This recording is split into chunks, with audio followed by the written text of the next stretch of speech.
Good evening, good afternoon, whenever you're watching this. My name is Angel Rivera. As you can see, this is Angel in the Afternoon, alongside a special guest today, Heidi Benner, right? Am I butchering your name? I Yep. hope not. No, you didn't Okay, butcher it. all right. I'm bad with names, so uh, It's okay. I'm I'm glad you're on this week, and we're going to go through some stuff. And how's the heat out there? Because it's hot over Oh here. God, it's so bad. I don't even want to go out half the time. It's bad. It's 90 degrees here where I live, It's probably at and with least the heat 100 and here. with the humidity is like 102 Sounds pretty accurate. over here. Let me say I can heat index 100 to 104. Okay, yep. So even though it's 90 here, but it feels like 104. Oh But yeah, it's bad. I uh, I showered right before the show started. I'm still like hot, so it's like. Yeah, it's bad. So hope everybody's enjoying their Independence Day weekend. I mean, I didn't do much yesterday, but it's a normal day for me. And keep cool, no matter where you are, because it's hot most in the country anyway. So, and I'm good. We're good.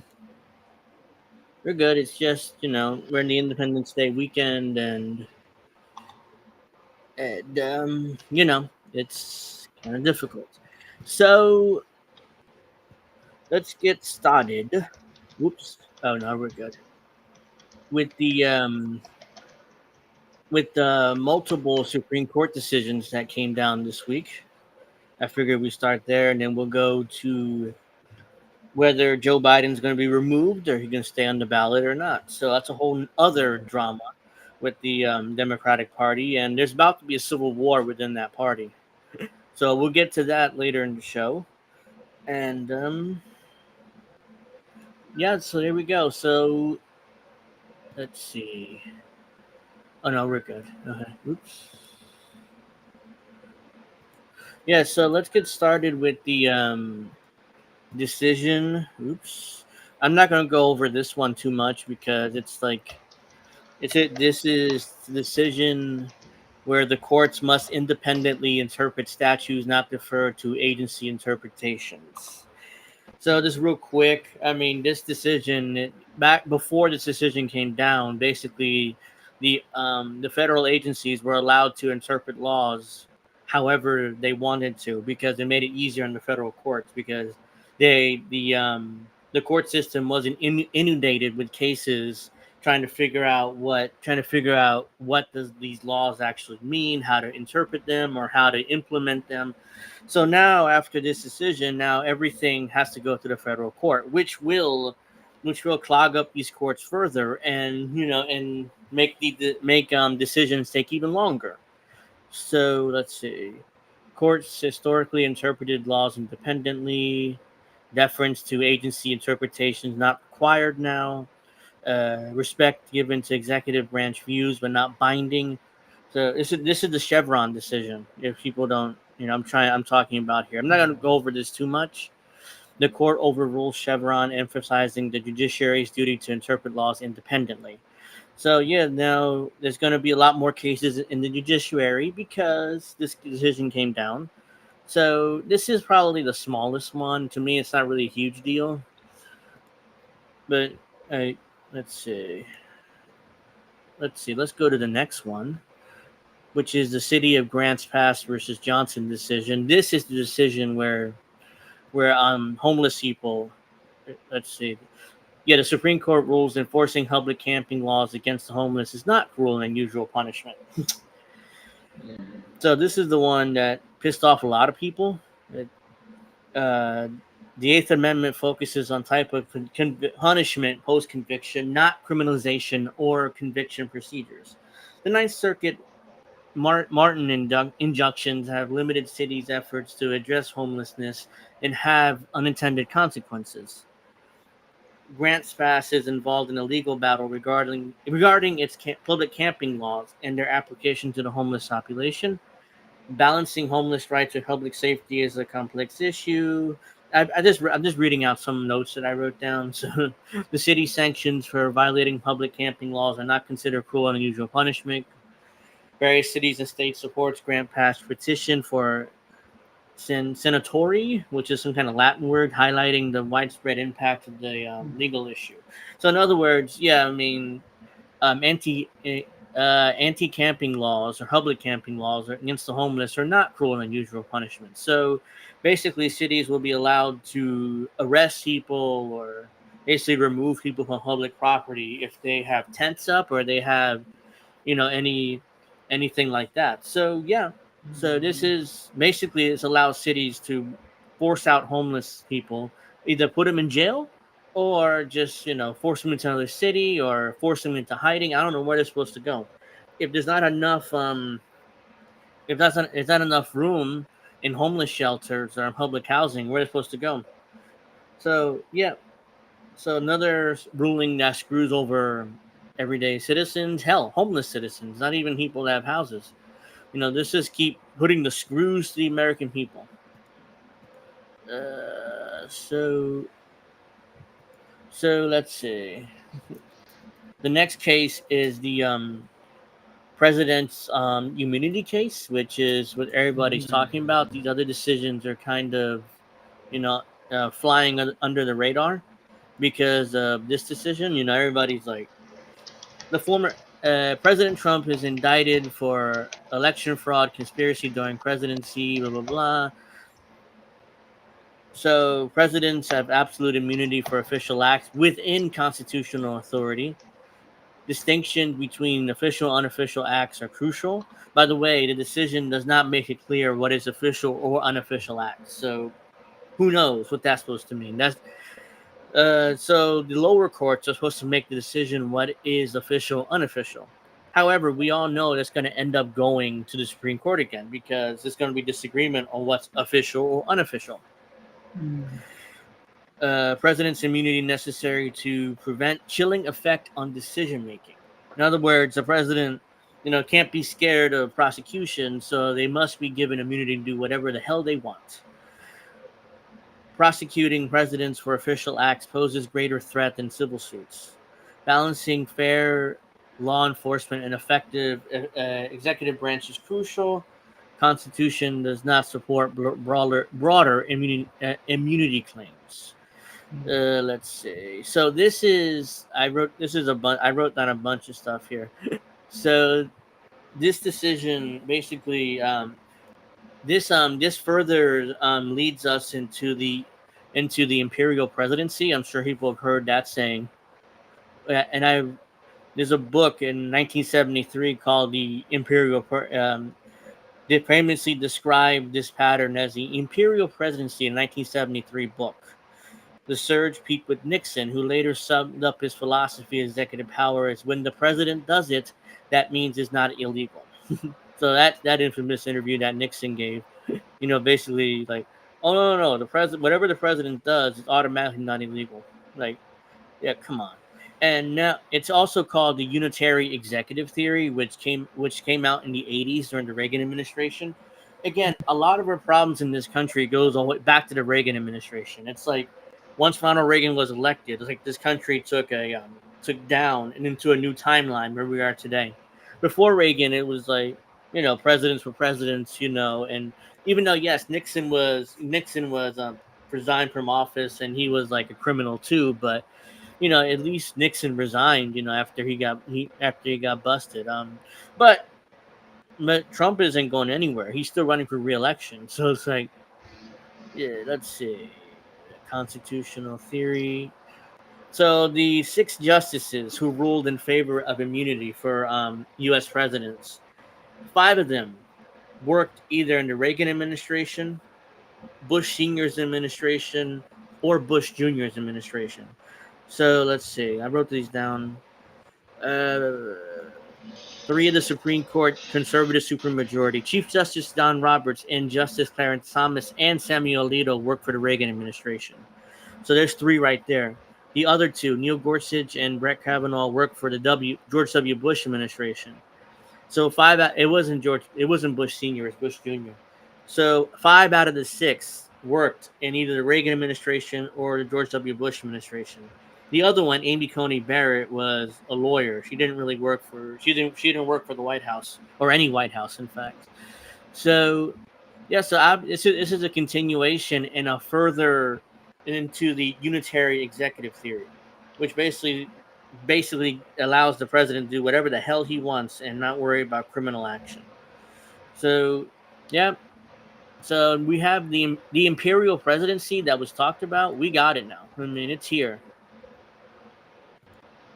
It's here. Yeah. Hey, Jacqueline, thank you for joining us. Make sure you give a like if you haven't already. So I think,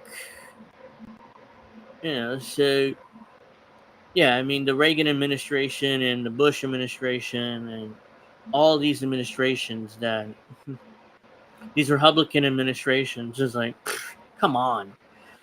It's like, I honestly can't believe that this decision came down as it did. I've said, like, oh no, there's no way they'll give presidents immunity. That shows how much I know, huh? Lawyers in the administration developed constitutional theories that allowed Reagan to do what he wanted, even if Congress said otherwise. Among them, for example, was so-called unitary executive theory, which says Congress cannot fracture a president's control of the executive branch by bestowing independent decision-making authority on, say, regulatory agency. So yeah, that's unitary executive theory. Basically, is like I said, that the U.S. presidents are, you can't question them. Congress can't do anything to stop the decision making, etc., etc. So yeah, we have the imperial presidency is here, and it's enshrined by the Supreme Court. And not only that, look, in my opinion on this, the U.S. presidents have de facto immunity anyways. Which president's been prosecuted for their war crimes? Which president has been? None. Going back to the beginning of our country's history, none. Not a single one has been prosecuted for their crimes. I can pick them out. Even though Abraham Lincoln, was in the Civil War and stuff, I mean, he took away First Amendment rights. He imprisoned he held political prisoners. He did a lot of like horrible stuff in the Civil War. You can say it was justified, but at the same time, it's illegal. It was still illegal acts. FDR. This is the president that liberals and professional leftists love. Guess what he did? He imprisoned 100,000 Japanese Americans in concentration camps from 1942 up to the end of the war when Harry Truman let him go.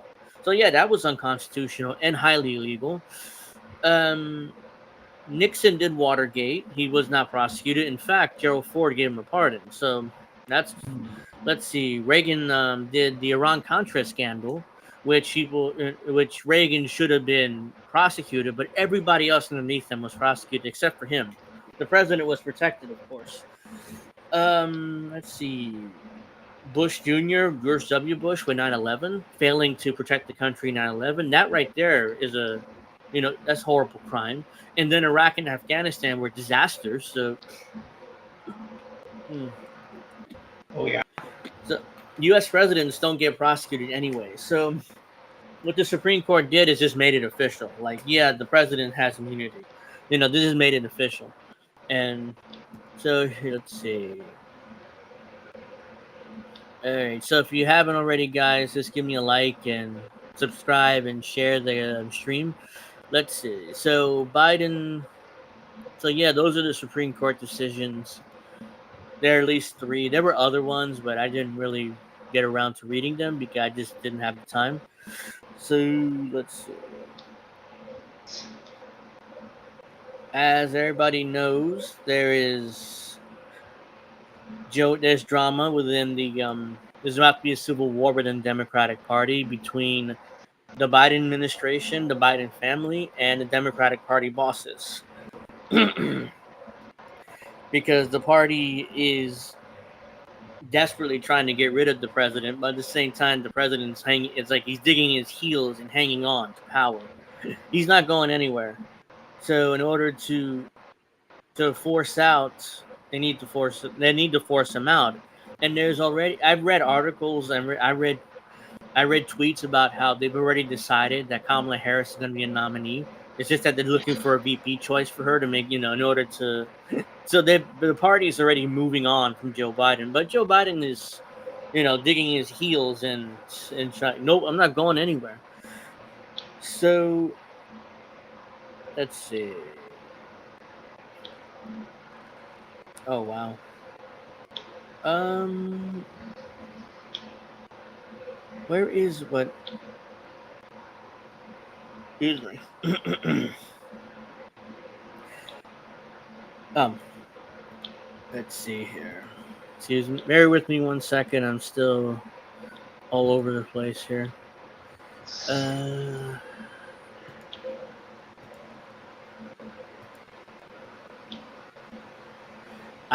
here we go. So these are Joe Biden's poll numbers are horrific. I mean, he's down by multiple points to Donald Trump. He's probably going to lose his election. So this is the current electoral map based on recent Open Labs polling data. So let's see. This is it as oh no, let me see if that works better. Yeah, I mean you can see it.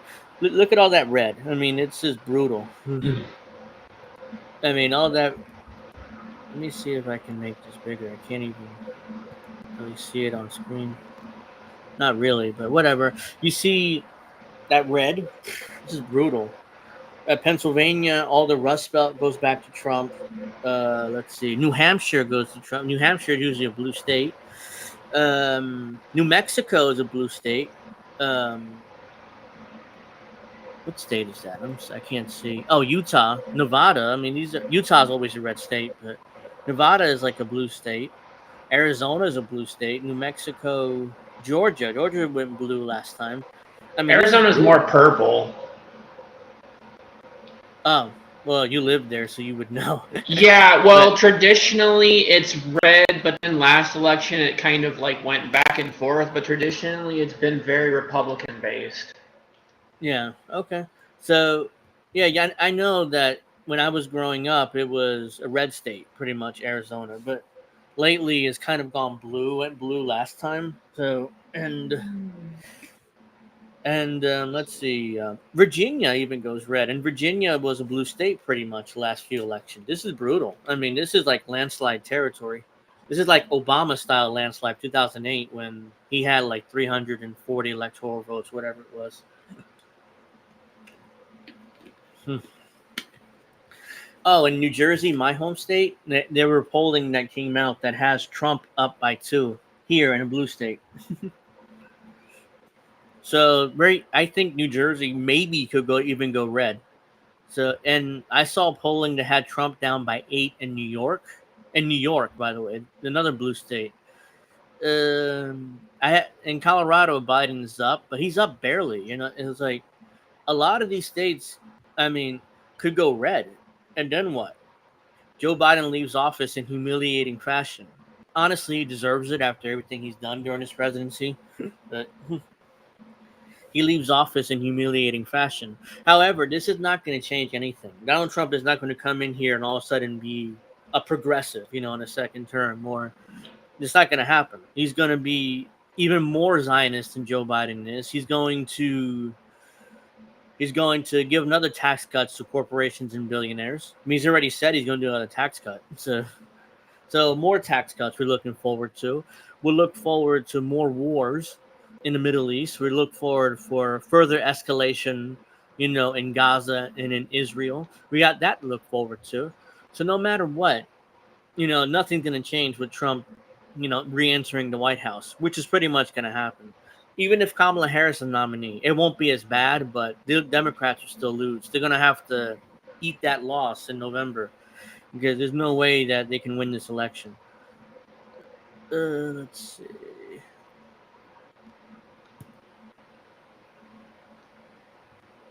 Yep.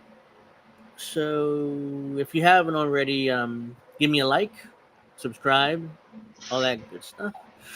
Let's Let's hide this for a second. Yeah, there we go. Yeah, good. All right. So we have, let's see. Oops.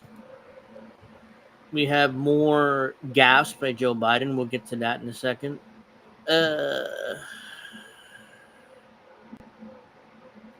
We have Trump, blasting Joe Biden, but we'll get to that as well. So, yeah, we have corporate media meltdowns here about Biden, so we'll get to that.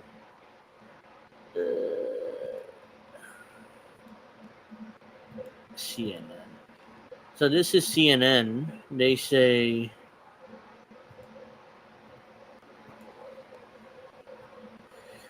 the big issue with Biden getting out, Democrats don't want Biden to leave the race. The voters who can pressure their elected officials want Biden to stay in. Yes, they do. I mean, most Democrats want Biden to stay in, even though he's going to get crushed on election day. The data right now doesn't look like Nixon or Truman in 52 or Johnson in 68. They look a lot more like Bush 92, who stayed in and lost. Well, what we supposed? I mean, I digress. What happened in 92 doesn't really matter much to this. I was gonna start talking about 92, but it doesn't matter much. Down the last 24 hours. Oh wow, I can barely hear this. Should Joe Biden leave the presidential race after the debate? Look, overall, yeah, the majority of Americans, 56%, say yeah, he should leave the race.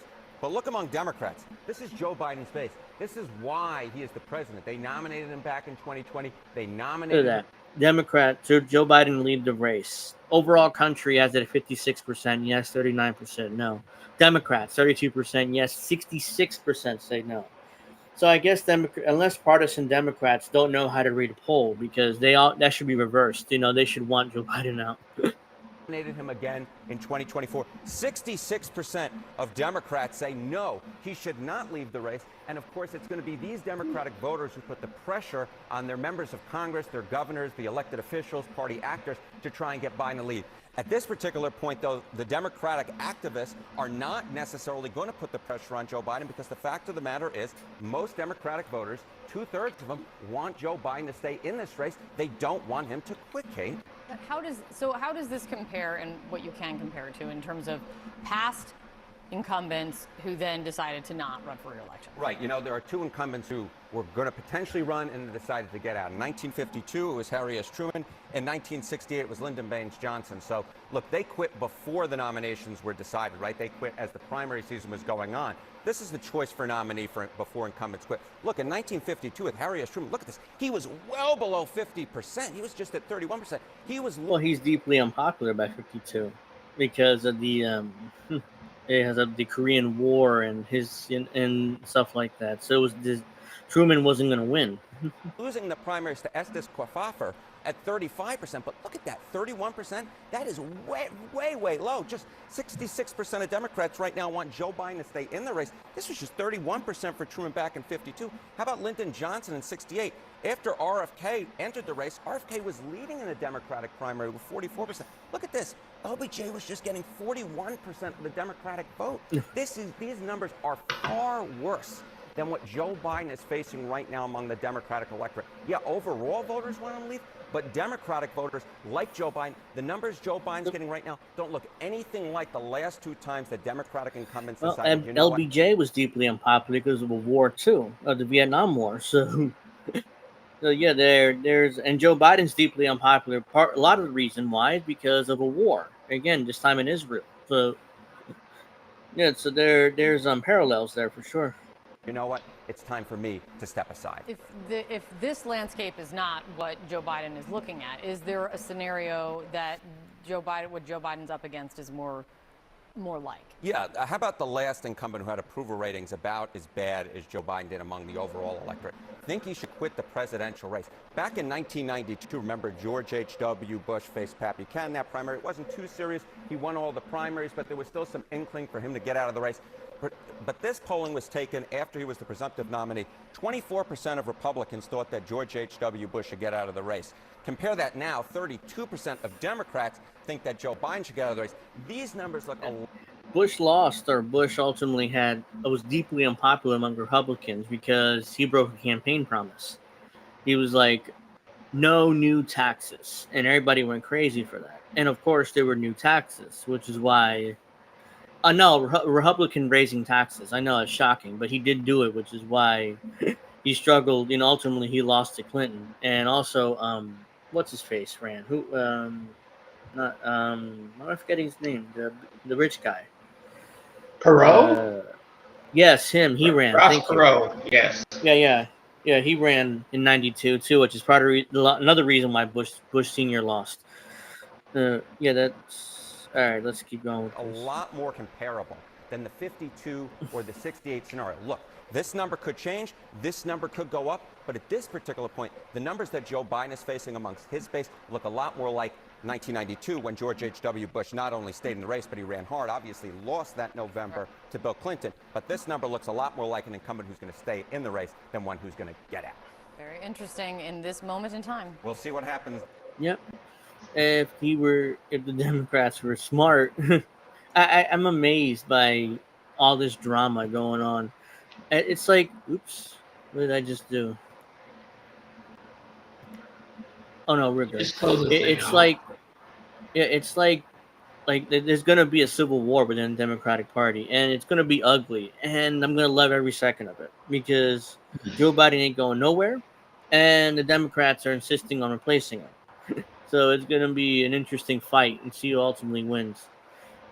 Because right now, the only other person who can take Joe Biden's spot is Kamala Harris, because there's like a $200 million war chest for Joe Biden. All these rich people donate to his campaign. He has about $200 million.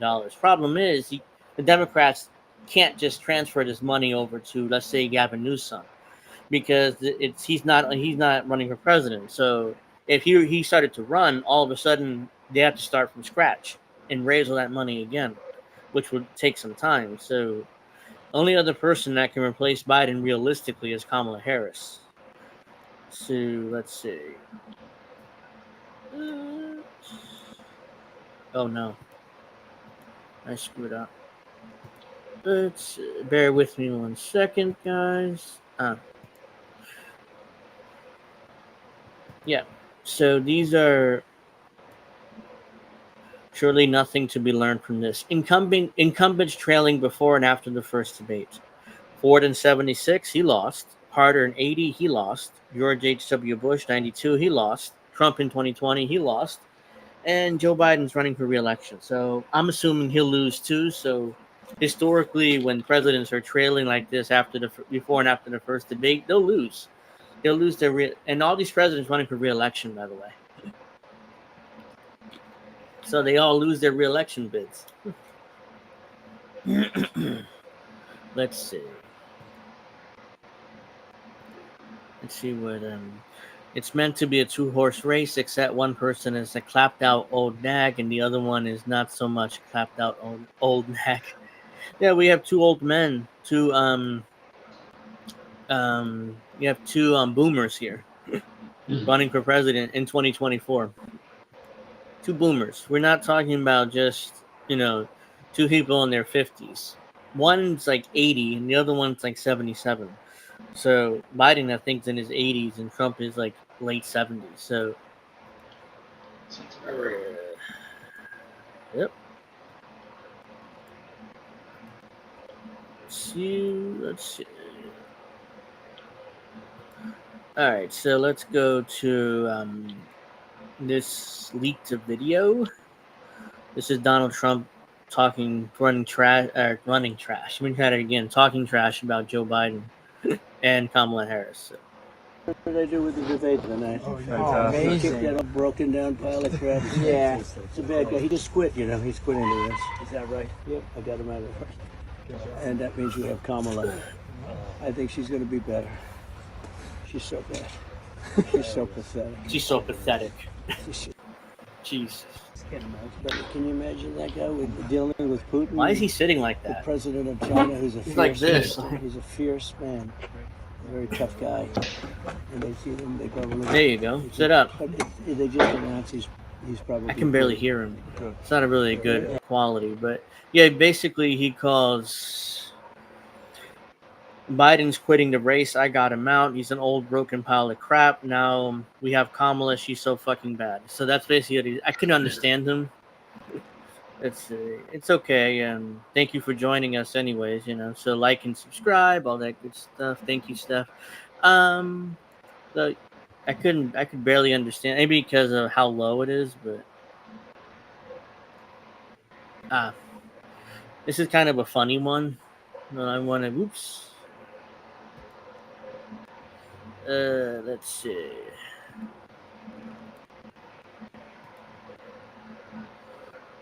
You know what? I gotta do. This ain't working. Let's just do that. No, that's not working. It's too small. So this is Joe Biden in one of his many gaffes lately. So thank you.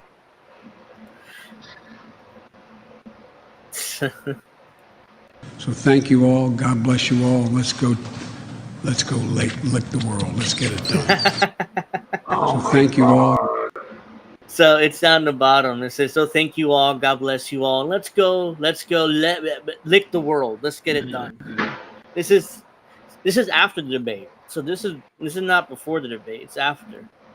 So here comes some more Joe Biden gaffes. I'm like, oh no, old man. This is bad. And he just said, "Go lick the world" for no reason. And I don't think he realized it. It's like, No, he does. He was just thinking about ice cream again. yeah, I mean, he likes See, his ice Jackie cream. said it. He had ice cream on the brain. So we're gonna have to figure out what Kamala Harris is saying here, because I saw this and I didn't understand it either. So here's the thing: Democrats claim that Kamala Harris is better because she's younger and she's a woman and she's black. But here's the issue: I don't understand what she's saying here. I don't. So let's see. She can't complete a sentence either. I can imagine what can be and be unburdened by what has been. I can't imagine what I can be, but I am unburdened. I didn't even catch that. I can imagine what can be and be unburdened by what has been. I can't imagine what can be, but I'm burdened by what. See, it's like a tongue twister. It is. I can imagine what can be and be imagine what can be. Unburdened by what has been. I am unburdened by what's been. See, again, I just tongue-tied myself. I don't understand. I don't know how she can say that without tongue-tying herself. What can be unburdened by what has been. What can be unburdened by what has been. She says it over and over again. Like this is like a talking point of hers. And I can't understand it.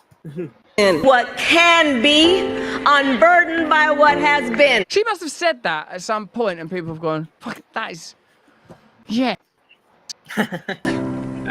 Unburdened by what has been. What can be unburdened by what has been. The mask version's good. What can be unburdened by what has been. What can be unburdened by what has been. And it's Bill Clinton. Look at him. I did some Bill Clinton. I did some bad things. By what has been. What can be. Look at him. He's falling asleep. Look at Bill. He's like, ugh. What the fuck is this bitch saying? Can I go to sleep, please? That's what it looks like. He gives 0 fucks about what she's saying. Unburdened by what has been. And it's Bill Clinton. I did some bad things in office, and this very office, as a matter of fact, I'm feeling pretty bad about it. Can't keep paying these dry cleaning bills. We have been. What can be unburdened by what has been. Where we can be, unburdened by where we have been, and unburdened by where we are right now. It doesn't make sense. I've tried it. I've tried to make sense of it in 1,000 ways, and that's simply not words. You're not. Yeah, I try to make sense out of it, and I can't understand what she's trying to say there. So yeah, that's your vice president, Kamala Harris, who most likely is going to be the Democratic nominee if the party gets his way, and I can't understand what the hell she's saying. Like, yeah, she could barely complete a sentence. Not because she's senile, it's because I'm not sure because she's like nervous or, She's not a good public speaker. I don't know. I can't make sense of it. I can't make sense of it. So it's like people thought, well, she's a prosecutor. You know, she spoke publicly. She must be good at this, right? There's a difference between being a prosecutor and being like a president, even vice president. It's like two different skill sets. And she doesn't have it. She just doesn't have it. Her poll numbers are worse than Joe Biden. I mean, that's how bad she is at VP. Let's see. I threw up in my mouth a little bit. Yeah, I did too.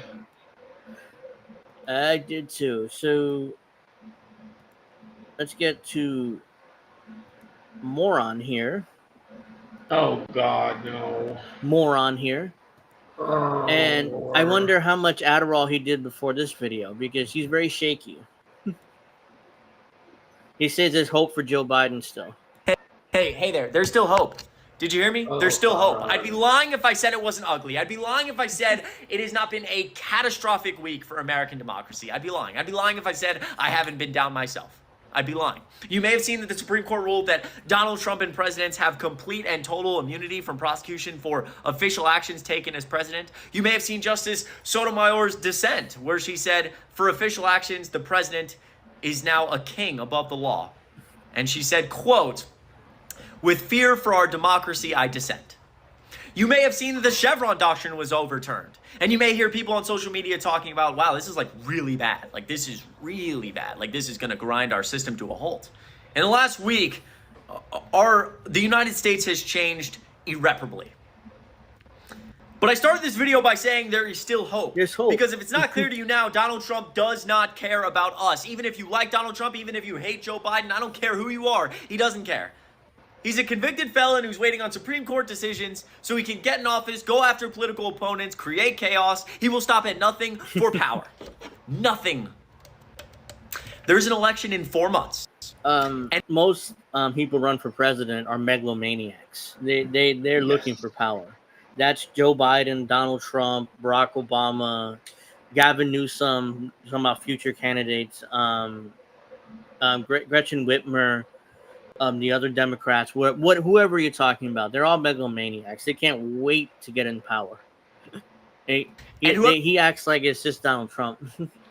Yeah, exactly. You vote for, if it's not clear to you now, you're voting for the next 30 years of American history. The next 30 years. Next 30 years. All of this that's happening this week is the result of a 4-year Trump term. No, there's one man I know damn well is working for. The reason why he says it's 30 years you're voting for because of the Supreme Court. Like, they're obsessed with this Supreme Court. Yep. Because if Donald Trump gets reelected, you're looking at possibly Clarence Thomas and Alito retiring in the next 4 years. So liberals like this they want Joe Biden to be in office or Kamala Harris in order to reduce the conservative majority to 5-4. No, it's 6-3. They both retire. Yeah, 5-4, and they're looking for, even though it's still a conservative majority, but because they're afraid it'll be 6-3 still for the next 30 years, because the John Roberts is still pretty young. And who's the other one? Kavanaugh and the other one. Why am I forgetting? Amy Coney Barrett. Yeah, her too, but the other one. Gorsuch or something? Yes, Gorsuch. Thank you. I mean, I'm completely like blanking out on names tonight. Yes, Gorsuch. So they're all young, so not retiring anytime soon. And the liberal justices are all pretty young too. So you're looking at 6-3 for the next 20 or 30 years. And that's not what they want. They want that. They want at least those 2 seats again, and they say over and over again how Obama was robbed of a Supreme Court appointment because of he didn't fight for it. No, he didn't. Merrick Garland, the Attorney General right now. He appointed Merrick Garland, and Mitch McConnell was like, if you guys remember this, he's like, oh, it's an election year, so we're not going to even have a hearing on Merrick Garland. So. And Obama did nothing. He just let it happen. He's like, because it's for political reasons, because they thought, look, if you elect Hillary Clinton, then Merrick Garland get that seat, because she would reappoint Merrick Garland, I'm sure.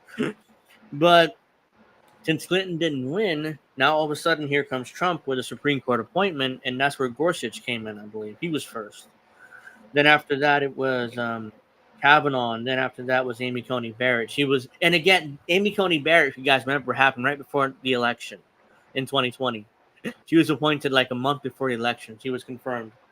And Democrats were like, how could you, hypocrisy? It's like, yes, McConnell was hypocritical. It doesn't bother him. He doesn't give a shit. It doesn't bother Trump either. So congratulations, you just lost the Supreme Court seat because Obama didn't fight for it. That's Democrats' fault, not Republicans. Working for us, whether you like him or not, and that's Joe Biden. Yes, Joe Biden. There is still hope. He barely can function, but somehow, he's working for us. I promise. Yeah. Let's get her done. Was that a Larry the Cable Guy reference? I didn't know this kid is old enough to remember him. I'm surprised this kid old enough to remember him or to even know who he is. Let's get her done. Stupid. I noticed. It's just talking points from the party. I noticed he didn't mention SCOTUS ruling concerning the unhoused. Of course not, because he doesn't care about that. I mean, it's just anti-Trump rhetoric, like, oh, Donald Trump can be a king now. You guys know that, right? It's like, yeah, except that. Aren't they all like that already? Yeah, basically, U.S. presidents are above the law, basically, and they always have always. Mm-hmm. Even the one you would assume you would prosecute, Nixon. What happened? Gerald Ford immediately gave him a pardon, like I talked about earlier. So yeah, there's no reason to, even though he's the one that probably would have been prosecuted, but of course, here comes Gerald Ford, which I'm sure was part of the informal, unofficial agreement, which is why Gerald Ford was appointed VP. Because when Nixon had to resign, I'm sure there was an agreement behind the scenes, like, oh, you're going to pardon Nixon, okay? It's like, oh, yeah, of course, I'll pardon Nixon. Just, make me president. I'm fine with that. So, yeah, Nixon got his pardon. He never went to jail. And then he gives that interview in the 80s basically saying, oh, excuse me, well, if the president does it, it's automatically legal or something like that. I'm like, yeah, that's what he believes in. Let's see, this is MSNBC. If the president, let's see. So, is President Biden considering leaving the race? No, you've heard this in his own words. No. He is not considering. He is the president of the United States. He is the person, the American people, Democrats who voted in all 50 states in the primary. That is who they want to be their nominee. He is the nominee for president of the United States, for the Democratic Party. We can't go against the will of the voters. He doesn't want to go against the will of the voters. Voters want to see him stay in this race. They want to see him fight. Democrats do, not voters. The person that they chose, he is the person that they know can best do the job, can best defeat Donald Trump. So, no, he's staying in this race. Yeah, and they are going to stop Joe Biden and the Biden family. And the reason why I say the Biden family is because it's a family thing. And it's not just Joe Biden. It's the family. The family is insisting on staying in this race. Jill and Hunter. Hunter, by the way, is basically involved now. He's at the White House every day now. He's involved in the administration. In a more of an unofficial position, I'm sure. Because you don't want a crackhead to be in the administration. But... yeah, I mean, so the Biden family is very selfish. Do they really care about their father or husband? I don't know. I don't think so. No. I mean, they just care about the power that the presidency, entitles to. Yeah, that's all they care about. They don't care. Let's see. Nice shirt. Oh, thank you. I found this at the bottom of my drawer. Because I just grabbed the t-shirt from the bottom. Oh, wow, I haven't seen this t-shirt in a long time. I forgot I had it. And you want some Alfredo? Okay, well, I cooked fettuccine Alfredo today, and I put it on Twitter, X, whatever it's called now. So, yeah, so that's, that can be arranged. So we have political ads to go through. Donald Trump can never hold this office again. So that's the point of this ad, because of the immunity decision. Nearly 250 years ago, America was founded in defiance of a king, under the belief that no one is above the law, not even the president. Until now. The same Trump Supreme Court that overturned Roe v. Wade ruled that the president can ignore the law, even to commit a crime, because Donald Trump asked them to. He's already led. Oh, that's such bullshit. Donald Trump asked them to. That's not even true. Because Donald Trump asked them to. Wow. Donald Trump asked them to. It was like he called up the 6 Supreme Court justices. Hey, can you give me immunity? You can? I greatly appreciate it. You know, that's ridiculous. That's not true. Already led an insurrection and it wasn't an insurrection. Threatened to be a dictator on day one. Yeah, he was being sarcastic. Donald Trump can never hold this office again. I'm Joe Biden, and I approve this message. I'm surprised Joe Biden said that without screwing up. That's AI. I wonder how many takes they use that, or it could be AI. So that's it. So we have more gaffes. I mean, because it was a bunch more gaffes from Joe Biden, a bunch more gaffes this week, which is why Democrats are desperately trying to get him out the race. This is the most recent one. So listen to what he says. You can read it there. Lord. Well, guess what? They're trying to push me. Oh wow, you can barely hear this. Well, let me say this as clearly as I can. I'm staying in the race. I'll beat Donald Trump. I will beat him again in 2020. He said, "I can beat him again in 2020." It's enough. I mean, he forget what year he's in? He thinks he's in 2020 still. Yes. That's horrible. I mean, another like gaffe for the president. It's like 20. I can beat Donald Trump again in 2020. In 2020, like it was 4 years ago. I'm like, no. How much longer? I mean, the party stuck with him because they threw us Donald Trump in 2020. I mean, Joe Biden in 2020. See, I'm screwing up too now. So they threw us Joe Biden. It's like, you must vote for Joe because he can beat Donald Trump.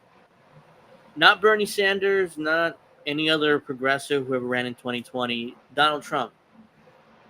I just said Donald Trump again. I mean, I shouldn't be making fun of Joe Biden, but yeah, I mean, Joe Biden, you know, you must vote for Joe. And I'm like, no. I'm like, yeah, no, thank you. I wrote in my own name last time. So that's what I did in the last election. So I just wrote in my own name and then voted third party for Congress and stuff. And then there were questions. I don't remember what they are right now. Oh, yeah, the banning of plastic bags and the legalization of no, that was before that. No, it was banning of plastic bags and the legalization of recreational marijuana, which both won here. Those are ballot measures? Yes, they were ballot measures. That's what I voted for. Yeah, that's all I'm doing. Yeah, the legalization of recreational marijuana, which I voted in favor of, and the banning of plastic bags. I don't remember if I voted for or not. I forget that one. I don't. But yeah, that's all I did in 2020. Let's see what else. There's something else.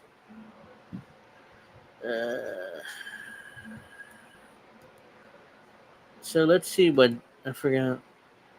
They probably use a recording of Biden's voice from years ago, or most likely decades ago. That could be it too, Jackie. I mean, that makes sense. You know, they use an old clip of Joe Biden saying that he approved this message. It has his approval. So let's see. This is MSNBC. MSNBC asked Americans outside the Supreme Court and the Capitol, what do they think of the Supreme Court ruling that former President Trump has some immunity from prosecution in federal election interference case? So it's not just Donald Trump; it's all presidents. They act like this is just like a Donald Trump ruling because that goes into their narrative. Like, yes, Supreme Court, you did this for Trump, not for all U.S. presidents. Even though they did it for all U.S. presidents, they made the de facto immunity that I've talked about on this show and X official. That's all they did. So let's see what these crazy people have to say.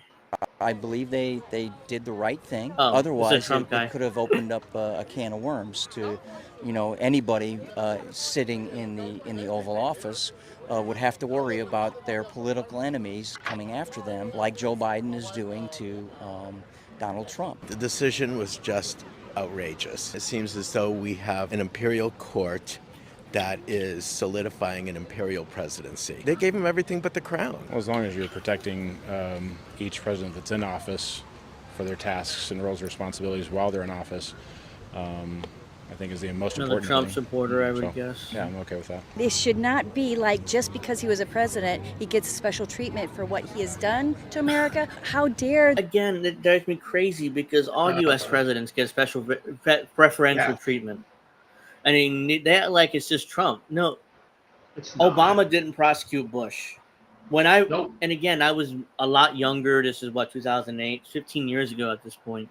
And when I voted for Obama, I think even Obama may have said this once or twice, that they were going to go after Bush in prosecutions. And I'm like, oh yes, I mean, torture and everything he did in tongue-tied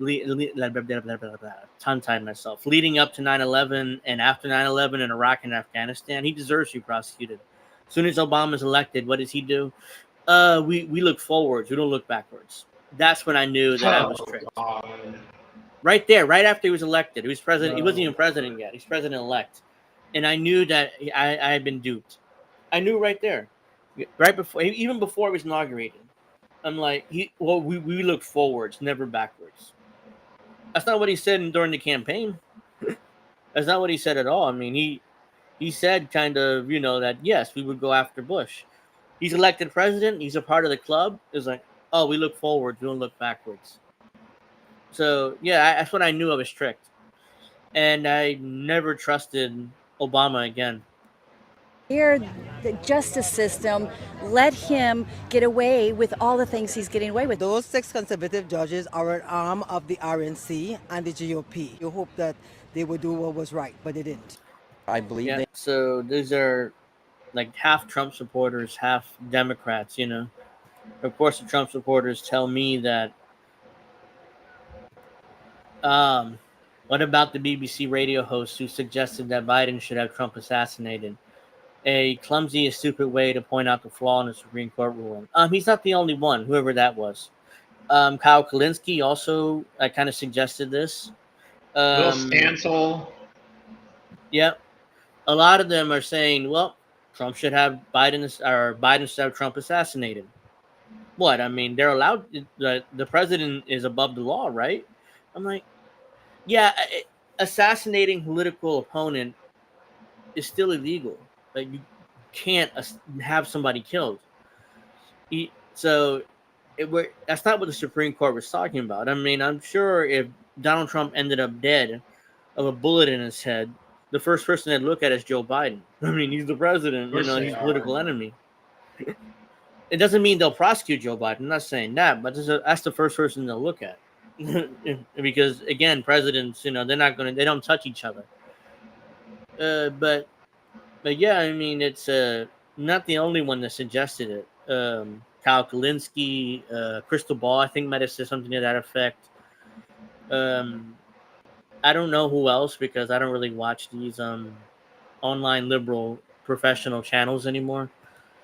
The reason why I know about Kyle is because it happened to come across X. Somebody clipped it out and basically said, "Oh, look at Kyle, just flippantly saying that Biden should have Trump killed," it was flippantly. It's like, oh, well, it wasn't like, it was like a flippant comment. Oh, yeah, I mean, what? I mean, the Supreme Court gave the president, immunity, so Biden should have Trump killed.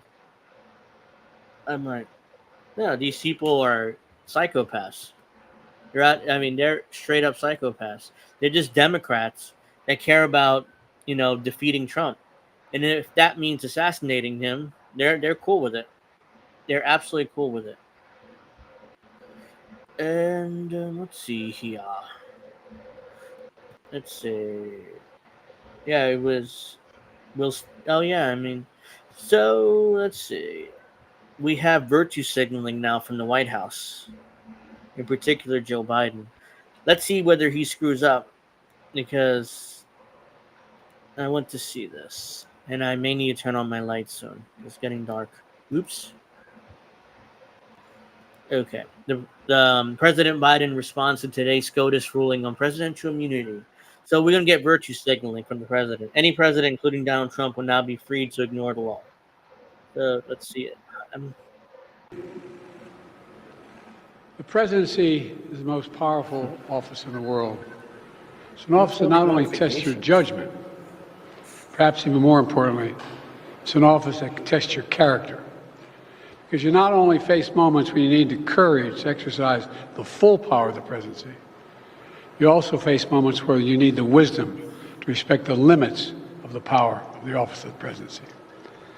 This nation was founded on the principle that there are no kings in America. I didn't understand what he said. Each of us is equal before the law. No one is above the law, not even the President of the United States. With today's Supreme Court decision on presidential immunity, that fundamentally changed. For all practical purposes, today's decision almost certainly means that there are virtually no limits on what a president can do. This is a fundamentally new principle, and it's a dangerous precedent, because the power of the office will no longer be constrained by the law, even including the Supreme Court of the United States.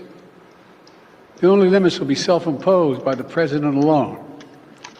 This decision today has continued the court's attack in recent years on a wide range of long-established legal principles in our nation, from gutting voting rights and civil rights, to taking away a woman's right to choose, to today's decision that undermines the rule of law of this nation.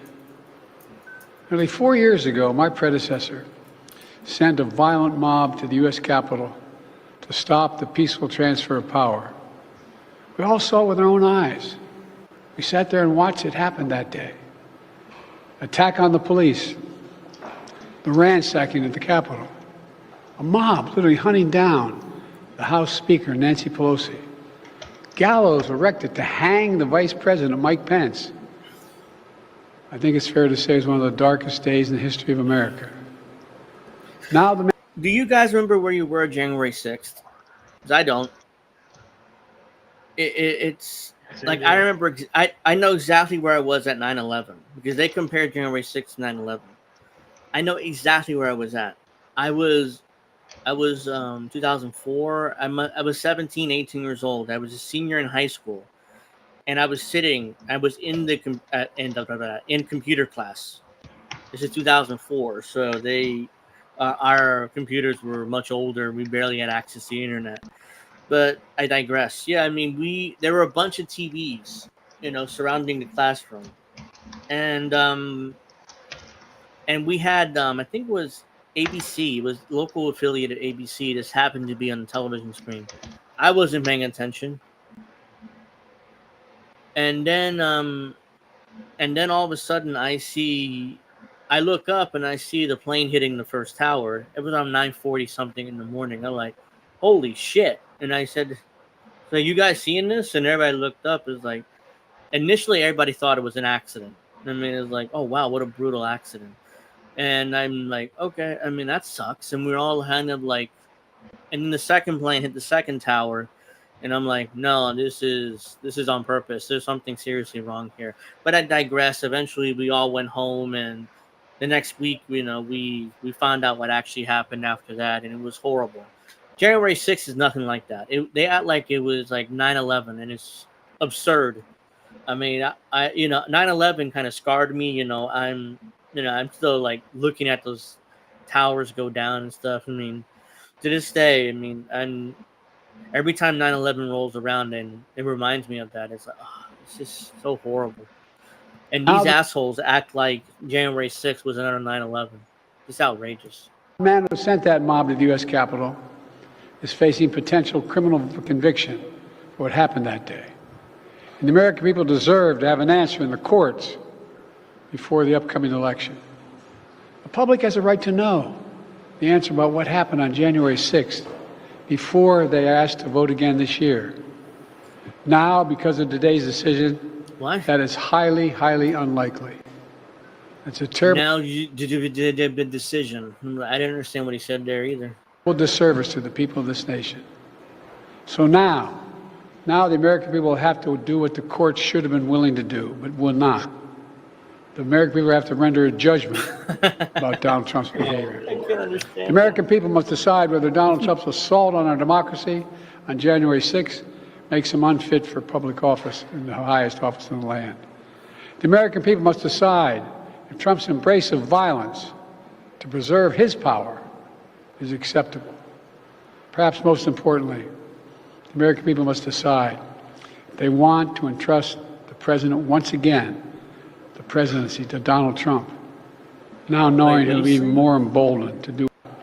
They want to entrust the president once again. They want to entrust the president once again. Dude, you're the president. To Donald Trump, now knowing he'll be even more emboldened to do whatever he pleases whenever he wants to do it. You know, at the outset of our nation, it was the character of George Washington, our first president, to find the presidency. He believed power. We all, or not all of us, but most Americans venerate the founders. Here's the thing: they're all slave owners for the most part. Washington was a slave owner, so we all venerating these founding father U.S. presidents like they're like godlike figures in this country, and they're all slave owners. So it's like, okay, so we all venerate, or at least we're supposed to venerate these especially Washington. And it's like, oh yeah, but Washington was a huge slave owner. I mean, Mount Vernon was full of slaves. That's how Washington was able to farm that land, because it was huge. Mount Vernon's huge. Power was limited, not absolute. And that power always resides with the people. Always. No, it doesn't. Now, I mean, that's just virtue signaling, because people have no power. Over 200 years later, today's Supreme Court decision. Oh, that's not true either. 200 years ago, the only people allowed to vote were wealthy landowners. If you didn't own any land, you couldn't vote. So again, that's not true either. Once again, it will depend on the character of the men and women who hold white wealthy landowners. Sorry, I mean, to make that clear. That presidency, that are going to define the limits of the power of the presidency, because the law will no longer do it. I know I will respect the limits of the presidential powers I have. No, you won't. No, he won't. That's why. But any president, including Donald Trump, will now be free to ignore the law.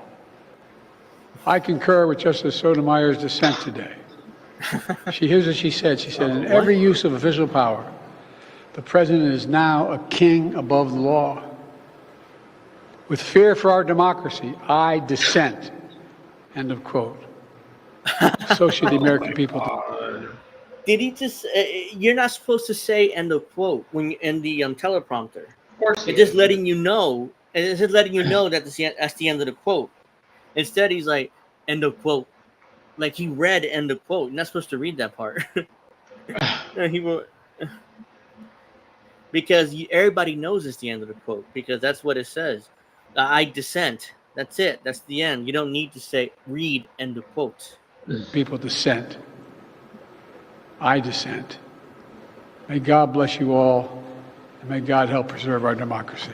Thank you. May God protect our troops. Oh, Lord. May God bless you all, and may God help preserve our democracy. Thank you. May God protect our troops. At the end there, he said, blah, blah, blah, blah, like, I don't know what he said. So, yeah, gibberish at the end there from the president, and he's virtue signaling, because I dissent. Okay, so what are you going to do? Are you going to try to reverse this decision? Are you going to try to pass legislation, do something? No, because you love having that power. Now, no president's ever going to reverse this precedent again, because they all have basically have unlimited power, and now it's official, pretty much. So so you're not going to do anything. I don't want to hear your virtue signaling. I don't want to hear your virtue signaling at all. So, yep. So that's the president of the United States stumbling his way through a response to that Supreme Court decision. And Donald Trump will be free to ignore the law, and like that includes Biden is already doing.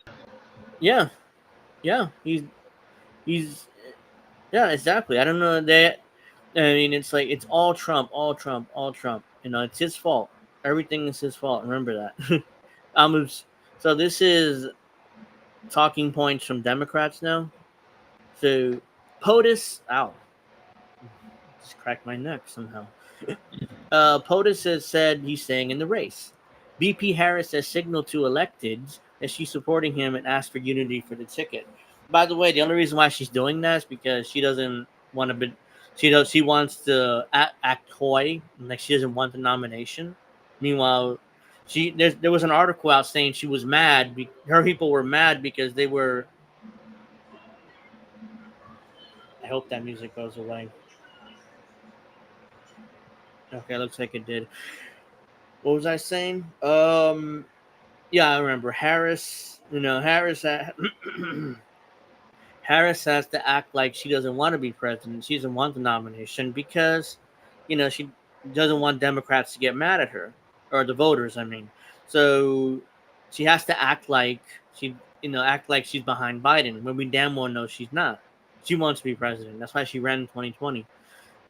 Stop spinning narratives. Stop dividing the party. The top of the ticket is united, and we should be too. Biden's a nominee. Period. So yeah, that's the talking points coming from Biden supporters or Biden. Biden elect. What? Biden. Biden. Talking heads. Let's say because that's not the exact word I wanted to use, but these are hacks. She's another hack. Another young person, by the way. She's 21, that girl, and she's somehow Joe Biden supporter. It's still kind of like just fascinating to me. Oops. Oh, wow. To be fair, I think some of these younger kids either have rich parents or they're ops, kind of like that Chris kid, because he's getting some $50,000 or something. Yeah. There are definitely ops. These people that Harry, the other one, Harry Sisson, that other one, Victor Shi, they're all paid political hacks for the party. They're all paid political hacks from the party, and they all right now are paid to to cover for Biden and do everything and basically protect Biden. And Biden never does anything wrong to these people. So look, if I could tell when Joe Biden is cooked when these people turn on Biden, the Harry Sissons, the other guy, Chris, when they turn on Biden, that's when I know he's done. And they're going to remove him for sure. Right now, I know they're not going to remove him because they're all still covering for him. So Joe Biden, another gaffe here. Let's watch real quick. As the governor said, I've led the nation to the depths of pandemic. What? Oh my God. As the governor said, I've led this nation to the depths of pandemic. As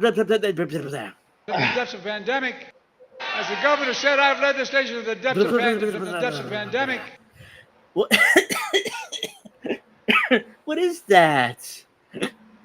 He's just like I'm assuming he's trying to say, like the governor said, I led this nation through the pandemic. That's what it sounded like, but he just stumbled. He's like stumbled his way through it. Let me hear that again. As the governor said, I've led this nation to the depths of pandemic. Yes. As the governor. That's what it sounds like. As the governor said, I've led this nation through the depths of the pandemic. Instead, he's like, that's all it is. Like, that's what it sounded like to me. Come on. Who can vote for this guy and still, act like he's fine? I'll beat him again in 2020. Oh, no. Did he really say that? I mean, there's nothing but gaffes for Joe Biden. It's just gaffe after gaffe. And this after the debate, too, which is why the donors are very angry. Because they didn't know he was sick or that he had these mental issues. And, of course, they knew. I don't believe, like, like Ari Emanuel and Abigail Disney, like they didn't know that Joe Biden had these issues. Of course they know. They have to know. Ari Emanuel is the powerful Hollywood executive, and Abigail Disney is the granddaughter of Walt Disney. So they're both extremely wealthy. So let's say Joe Biden, I'm going to come in the overflow room. Did he really say that? I hope not. Okay. I'm in the overflow room. He did say that, and I'm glad. And I got to cut that off because of the music. Anyways, 5 That was seconds. kind of fake. These days, I don't know because it looks fine. These days with the deep fakes, I don't know. I mean, but it looks real. Let me just get rid of that. Joe Biden mistook the 4th of July for Christmas. Oh yes, this one. This one. This is another bad one. And this is all after the debate. So it isn't like this is before. It's all after the debate when people, this narrative is out that Joe Biden is, senile. Biden!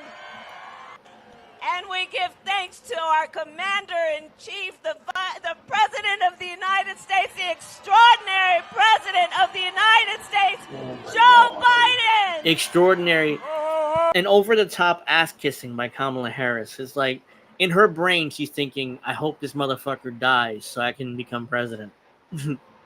That's what she's saying. And that over-the-top ass-kissing is obvious, the phoniness of that. Ho, ho! Ho, ho, ho! Happy Independence Day! He confused Christmas for 4th of July. That's what that was. Nobody says ho, ho, ho in Happy 4th of July. Nobody says that. Oops. It's just ridiculous. Nobody says that. Who says that? Nobody. No, we don't need to see Hunter Biden smoking crack. No, thank you. Yeah, I just came across it here. It's like, I mean, no, that's not appropriate for YouTube or any social media for that matter. What? Oh, we kind of have breaking news here. I don't know how true this is, but this literally, we have kind of breaking news here. I just came across this on X. Who is this guy? Is this legitimate? This is a Trump supporter, but I'm not sure how true this is. I'm just reading it. Per numerous reports, Joe Biden is apparently experiencing a medical emergency on AF-1, Air Force One. Media has been removed from the plane. I don't care for politics, him being reelected. I'm praying he's all right. This was tweeted out 6 minutes ago. So I'm not sure how true this is, but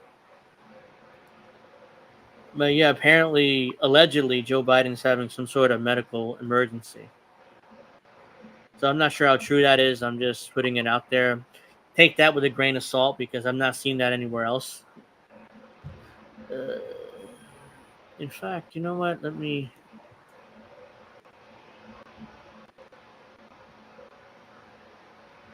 Oops. So I'm not sure how true that is because, again, that's some Trump supporter. I'm not sure whether that's some kind of... Because I'm not seeing that anywhere else at all. I'm doing the show, so obviously I'm not looking through my Twitter that much. Oh, come on, just load for me. Oh, of course, something went wrong. Oh my god. Screw that. Please reload.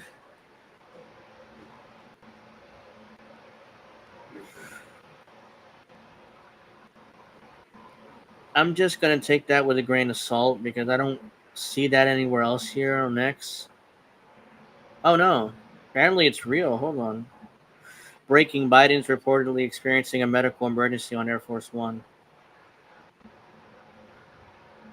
This is another right-wing outlet that's, claiming this, but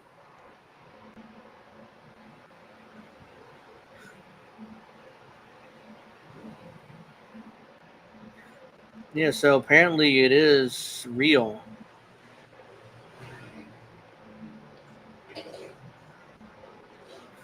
again, it's just conservative outlets reporting it. I don't know. So this is, I don't know what's going on and why nobody else is really reporting this.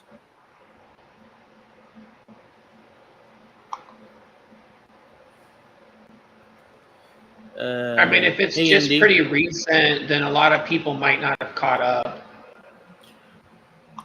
Hey, Andy, and thank you for joining us here briefly. Why is this not loading? Drives me crazy. Yeah, I mean, that's probably what's going on. Yeah, even though it's loading here on my phone. Oh, huh. President Biden is experiencing a medical emergency on board Air Force One, serious enough that the White House press corps has been removed from the plane. Something serious is going on here. So we got some breaking news here.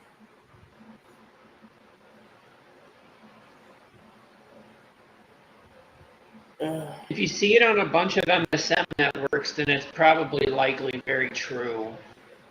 Yeah, that's what I'm looking for. Whether mainstream media is going to report this or not, because I haven't seen it yet, and I'm kind of my Twitter still isn't loading here for some reason. But yeah, I mean, I've not seen any corporate media report it. It's just these right-wing outlets, at least 3 that I've seen here.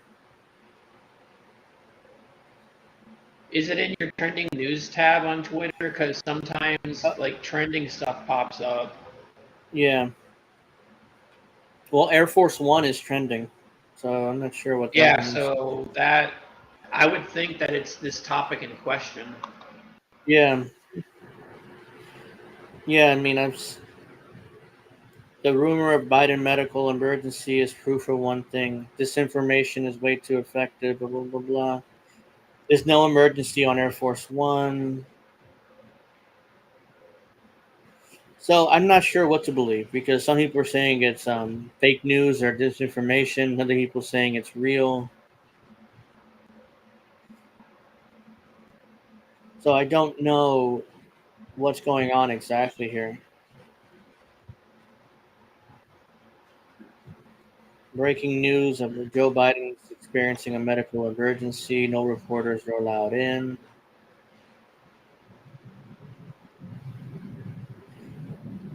Again, it's just I'm trying to confirm the story. It's probably bullshit, I have to guess, but because or else the media would have reported this by now if it was true. Like the MSN media would have reported on this by now if it was true.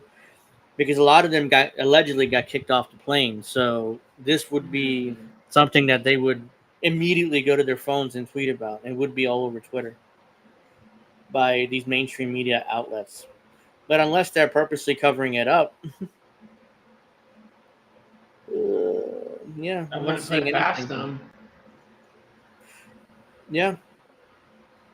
Yeah, that's exact. I wouldn't put. That's why I'm saying it's probably BS. But is the media probably? I assume the media reported by now.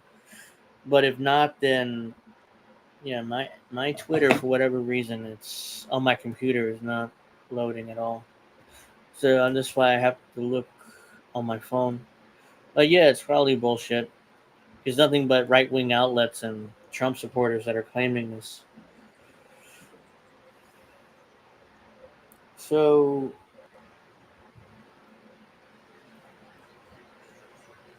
reports of a Biden medical emergency yet to be confirmed and most likely false. Yeah, that's what I'm assuming too, because these media people would have said something by now.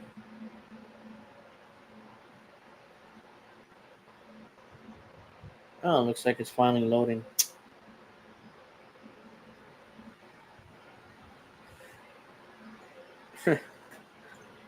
Yeah, this is what I see, but again, this is another right-wing outlet. This is what I read from earlier. President Biden is experiencing a medical emergency on board Air Force One, serious enough the White House press corps has been removed from the plane. So, Come on, I just noticed it here on the computer. That's obviously AI generated because it doesn't even say Air Force One here. It says the Biden plane. It can't even. That's definitely AI generated there. As the intelligence community decided it's time to replace President of the United States, as it did with JFK or Nixon's administration, they are concerned with Biden removed from office. Yeah, I mean, most likely this is bullshit. But still, I mean, I'm curious to see this is actually real or not. Because if it hasn't been reported by now, I'm just going to assume it's bullshit. And I'm just going to move on from it.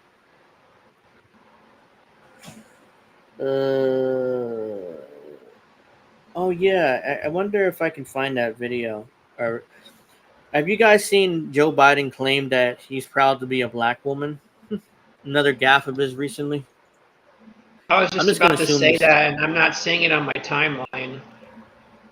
Yeah, I think this is bullshit. I'm not going to look too much into that further because I think that's it. Joe Biden black. Let's see. I should have saved it. I saw the audio. All right. Here it is. We'll wrap up soon, anyways. But I just wanted to. All right.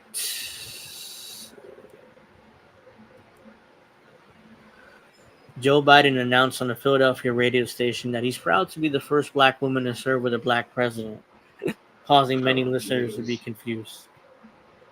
By the way, I'm proud to be, as I said, the first vice president, first black woman to serve with a black president. I'm proud of the first black woman in the Supreme Court. There's just so much that we can do because together there's nothing. Look, this is the United States. He's proud to be the first. Oh my God, it's just too much.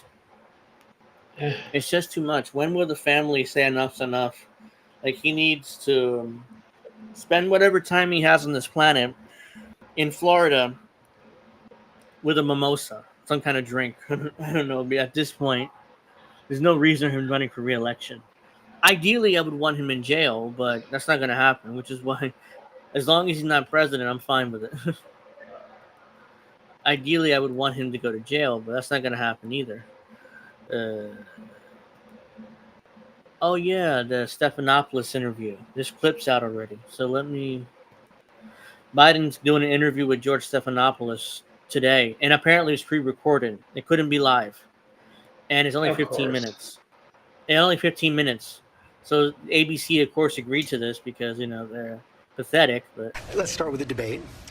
You and your team have said you had a bad night, but your friend Nancy Pelosi actually framed the question that I think is on the minds of millions of Americans. Was this a bad episode or the sign of a more serious condition? It was a bad episode. No indication of any serious condition. I was exhausted. I didn't listen to my instincts in terms of preparing, and I had a bad night. It was a bad night. That's all it was. And he kind of stumbled his way through that too, because I didn't understand what he said really. But yeah, it's a bad night. It wasn't just a bad night. That probably ruined your chances at re-election. It probably ruined your chances at re-election. He's not going to win now. Oh, this is funny. So this is I can't play the video because of music or at least the sound, but I could show you guys. This is something that Greg put up, Crab, introducing the first woman president, Joe Biden. So there's music here. I'm not going to play it, but I just wanted to show you guys this. Oh, Greg. Oh, I'm Crab. I mean, hilarious. It's terrifying. It is, but I had to share that. Let's see. Anything else? No. Let's see. I'm not letting one 90-minute debate wipe out 3.5 years of work. I'm staying in the race, and I will beat down Trump. It's like either he's delusional or he's so power hungry that he doesn't care whether Trump wins. Mhm. He's out of his mind. I mean, if he legitimately thinks that he can beat Trump, he can't.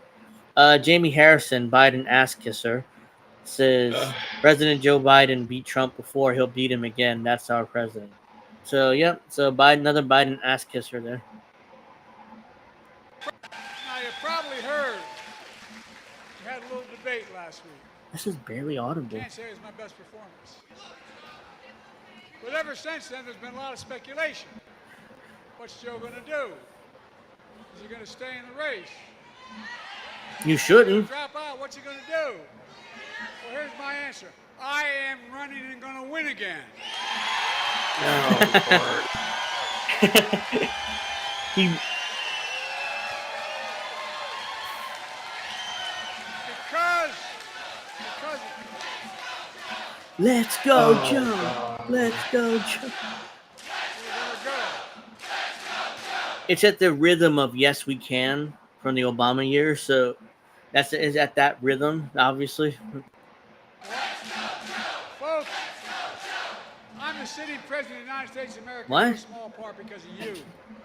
I'm the sitting president of the United States of America. That's what I assume he said. I'm the sitting president of the United States, but I can understand him. So. Not a joke. In 2020, you came through for me. I'm the nominee of the Democratic Party. I'm the nominee of this party because millions of Democrats like you just voted for me in primaries all across America. No, you didn't. No, there they was didn't. no primaries. There was no primaries. Most of them were canceled. And they just anointed Joe Biden the nominee. So, look, and I'm not saying Marianne Williamson and RFK Jr. and Cenk Uygur, they were all jokes. I mean, they weren't serious candidates, but still, and they should have had a primary. Now RFK Jr. is independent, running for president, and he allegedly assaulted one of his nanny, and he claimed that he had a rambunctious use. I kind of just tongue-tied myself. He had a rambunctious. I can't even say it right now, but he was young. You know, he was basically young. He wouldn't say he did it or didn't do it. Usually, he would deny that when you assaulted a woman as a man, but you know, clearly he either did it or he was too drunk and wasn't sure if he did it. But I digress about RFK Jr. But yeah, I mean, then Marianne Williamson and Cenk Uygur, they were jokes. You shouldn't take them seriously, but still, you should at least have some sort of primary, you know, not act like you guys voted for me. Trust me, even though there were no primaries, really. You voted for me to be your nominee. No one else. You, the votes. The voters did that. Nope. No one voted for you. Despite that some folks don't seem to care who they voted for. Well, guess what? They're trying to push me out of the race. Well, let me say this clearly as I can. I'm staying in the race. I'm staying in the race. I'll beat Donald Trump. I will beat him again in 2020. I will beat him again in 2020. Okay, this was a full clip. Yeah, dude, you already beat him in 2020. It's just 2024 now. You're running for re-election. Well, by the way, we're going to do it again in 2024. There you go. I learned long ago, when you get knocked down, you get back up.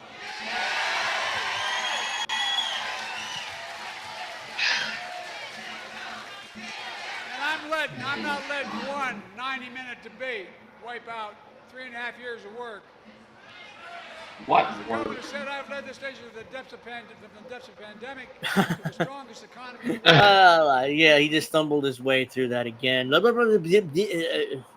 He sounds like Porky Pig at the end of the Looney Tunes cartoons. There, that's just bad. When's the interview releasing? One time, I think right now. Right now, because everybody clips up on Twitter or X. I already seen clips up there, so they're releasing the interview now. Again, Joe Biden's having a medical emergency on board Air Force One, another right winger. So if you please give me a corporate media outlet, even I don't trust them, but at least they're there, you know. Yeah, exactly. Okay, so there's a community note saying the White House press poll verified Joe Biden landed without incident, as scheduled in Wilmington, Delaware. So yeah, it's bullshit. So yeah, this is those Twitter community notes. So yeah, I didn't buy I don't buy it. So inco. So no, I can't stream it because I'm about to wrap up. But here's another clip of it. This is bad, folks. We have to be honest with ourselves. How bad is this? I have to play this now because this is has to be bad. Did you ever watch the debate afterwards? I don't think I did, no. Well, what I want to get at is, what were you experiencing All right, as you first were off, going? you don't know whether you reach what that. You don't know if you rewatch the debate or not. I mean, Watch the debate afterwards. I don't think I did, no. I don't think I did. Well, what I want to get at is, what were you experiencing as you were going through the debate? Did you know how badly it was going? Yeah, look. The whole way I prepared, nobody's fault, mine. Oh no, he just completely went into staring at at whatever mode. It's like an old man who kind of you've seen these old men who kind of go like they're talking and then they do this. They have dementia. Those are like symptoms of dementia. Dementia. Jesus. Nobody's fault but mine. I prepared what I usually would do, sitting down as I did come back with foreign leaders or the National Security Council for explicit detail. And I realized about partway through that, I get quoted, the New York Times had me down at 10 points before the debate, 9 now or whatever the hell it is. The fact of the matter is that what I looked at is that he also lied 28 times. The way the debate ran, not my fault, nobody else's fault. No one else's fault. But it seemed like you were having trouble from the first question in, even before he spoke. Damn. Well, I just had a bad night. I didn't understand what he said. He went from one point to another point, and then finally he said it was his fault that he had a bad debate, even though his campaign blamed everyone else under the sun except Joe Biden. They blamed the moderators, they blamed Trump, they blamed CNN, they blamed everybody but him. And Biden's like, well, it's my fault, nobody else's. Well, at least he took responsibility, but that was indifferent. I can't even speak now. I gotta stop listening to Joe Biden. I can't even speak now. I gotta stop listening to Joe Biden. I can't speak. So yeah, it's 8:35. So yeah, I'm gonna wrap up now, guys. I want to thank you all for watching and liking and subscribing and supporting the show. I'm gonna be back next Friday at 7 Eastern as usual.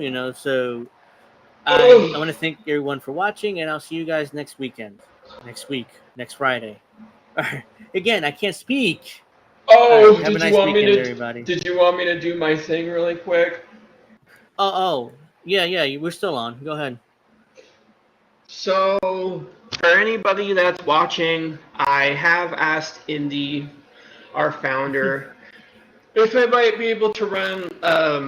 It's still part of INN, but it's going to be separate, and me and Himbo will be doing it, but I'm going to do 98 to 99% of the work, and Himbo will have his thing. So Himbo's already got his gaming, but we're probably going to turn that into an INN gaming thing.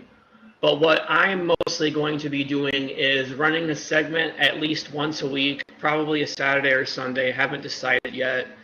I got to make a logo, and all that other stuff. I'll essentially be reading video game news, just that, at least to start with, and then Himbo will probably get an INN gaming logo instead of his regular logo. And then I don't know if we will also be doing maybe a thing where INN members can get online and we can stream, play Switch games against each other, PS5 or something. I don't know. For the most part, Indy has approved it. He talked to Himbo, and he said Himbo is down with the idea, but Indy doesn't really have to do any of the work, except maybe repost some of my things from Substack or something. But I want to open up that because I've been doing some social media outreach for the network. That's been my position here. But I told Indy that I felt bad because I wasn't doing enough to try to promote the network. But if I have something that's also part of INN but leads back to the news side of things, because a lot of gamers are very apathetic or apolitical or anti-political or whatever, it could pull gamers into the network, and then that could also help like our outreach. But I do hope that people will start tuning in for like the INN gaming stuff, which like I said, I'll be doing the majority of that, like 99% of that. If people have ideas for things they want to see, I'm down for suggestions, but all of this probably won't be happening for another week or two. Not sure how long it's going to be, but it's going to happen soon enough.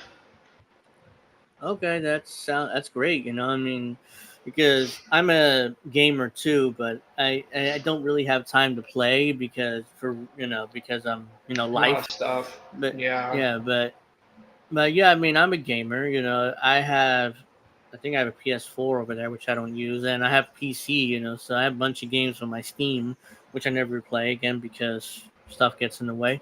But yeah, I mean, that's really exciting. I mean, that's a good. I think that is a good idea. Maybe to get gamers in here and maybe expand the network that way. That's really good idea, I think. Yeah. So yeah, looking forward to that. I mean, you said what, a week or two before you would see some content? So I want to try to work on like an actual like a same type of INN logo, but make it say like INN gaming. And then, like I said, me and Himbo will probably be doing like video game news, and we can get other INN people to like come on if they want to like comment about games that they've been playing or games that they're looking forward to. So there's a lot of stuff. So I want to do a lot of R&D right now, not just working on the logo, but just like ideas that I could have for the show, stuff where INN members can like play games against each other, and then we like provide commentary on that or something. There's a lot of ideas that I can like toss around. So maybe that's why I want to take like 2 weeks or so, because I want to make it be like a good experience for everybody that's already tuned into our network. Okay. I mean, I would definitely I would like to be a guest, and be a part of that community because Oh yeah, I am, I'm a gamer, so, and I'm looking forward to Grand Theft Auto 6. I mean, me too. I did a show about that with me. I think were you on that? I think you were. I Yeah, think I was on that briefly, and I talked about it with you and Crab and Himbo and Crab was Jesse, there, maybe. Himbo. Yeah, A I think lot of so. us. There were a lot of us. I think you were on there that's why. Yeah, I think so. Yeah, so I'm looking forward to pretty that exciting. game. Yeah, I mean, I like that idea. I mean, actually, I didn't know about it until you mentioned it. Indy didn't mention it to me, I guess, because. Yeah, because I said something and then he didn't really say anything back, but because I've been having it rough in my life, which I don't need to go into, but then he recently told me, I ran the idea by Himbo, and he said that he's down with that. So I got to work on getting like a logo and then figuring out like what kind of shows we want to run and stuff. So like I said, that's almost 100% like my work. So I'm going to get pretty busy, which is fine because I need to be more busy these days. I'm not too productive. Yeah. So yeah, that's a good idea, and I'm looking forward to that. And I definitely want to be a guest on one of those shows when you're ready. For When it's sure. ready, up and running. And Yep. yeah, Snow. I think Snow made my logo, my Angel in the Afternoon logo that's up there. So he made Oh, it for me. nice. Yeah. So he's good at logos, So if you need help with that, he should be able to help you. Yeah, I'll probably run it by him since it's going to be me and his thing mostly. Yeah. All right, so now that's breaking news again. I mean, we're going to do some gaming stuff. I'm excited for it. And want to thank everybody for watching, and I'll see you guys next Friday at 7 o'clock Eastern. Same place, same time, same area, the same place. Yep. Have a nice week. And don't forget, everybody, to tune in to Himbo's stream tomorrow. I don't know what he is doing, but you can check the schedule. I know, well, he's obviously doing the PC stuff. So, Yeah. And then your wrestling show is tomorrow. I know that. It's Sunday now because I'm not you able moved to it do to it Sunday. tomorrow. Okay. Yeah, this week is Okay. Sunday at 7. But usually it's Saturday at 8. Yes, Pro Wrestling Talk. Thank you for reminding me to promote that because I forgot. Yes. All right. So thank you very much for joining us, everybody. We'll see you next week. Pro Wrestling Talk is Sunday at 7. It's usually Saturday at 8. But yeah, this week is at 7.